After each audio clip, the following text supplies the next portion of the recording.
I'm in a bit of a quandary. I work in a steel plant in South Wales, right? And obviously, as it's well publicised in the media, there's a lot of pollutants come out of where we work. And even though things have gotten better over the past few years, they are trying to come into standards.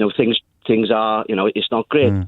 Now, obviously, we're all aware that the climate change is a crisis, and people need to change. But I mean, how, for the sake of my livelihood, for the sake of the thousands, and I mean there's thousands of people. I mean, you spoke about earlier in the week about the Thatcher and the coal mines across the UK, and it's a similar quandary we're in. It would be easy enough to say, we close the steelworks.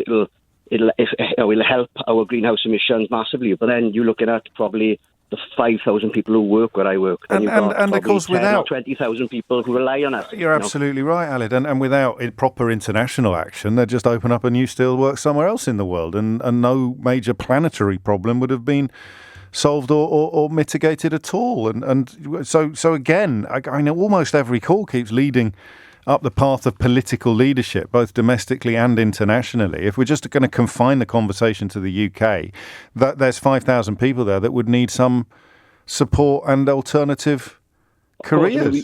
I was listening intriguingly to the call you had a few moments ago, and she was talking about we close the oil fields, and there's people who can work in wind turbines, and yes. that's great in theory, but where are we going to find 5, 6, 10,000 wind turbine jobs in the South Wales area? It's funny, isn't it? I'm quite fortunate that I'm in a skilled trade, but the vast majority of people I work with are not, and they're in semi-skilled jobs, but they're in highly paid jobs. They're not going to find that type of work anywhere else.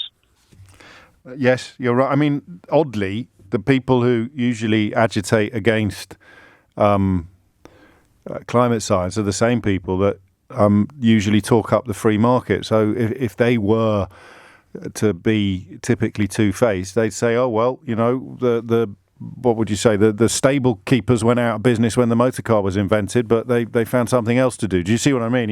If you see it as progress rather than a corrective to a problem, then that old argument about adapting and entrepreneurs will find a new way of making money if they're not burning fossil fuels anymore. We'll also still need steel. So it would be a question not of rendering your industry redundant, but of rendering your industry carbon neutral, finding ways, God knows how. I'm not here to open that conversation at this point in proceedings, but the things you still need versus the things you don't need it seems to me a starting point of sorts, isn't it? Yeah, and I just find it's so difficult because, like I said, things need to change. The world needs to change, but I don't know how. Because Do you feel it personally, Aled?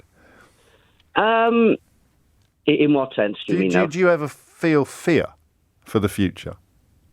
I feel fear for my children's future, yeah, certainly. I feel when I'm an old man, I feel that my children, I don't know what's going to happen, nobody knows what's around the corner. Yeah, that's a good way into it, actually. And of course, we can rewind from feeling fear for our children's future by looking at the science and thinking, well, things are going to get worse before we've shuffled off this mortal coil. And that's why I think probably the biggest game changer in this field of the last 20 years has been Greta Thunberg. And it is her generation that are, if not leading the line, then perhaps shaming the rest of us into thinking about their futures.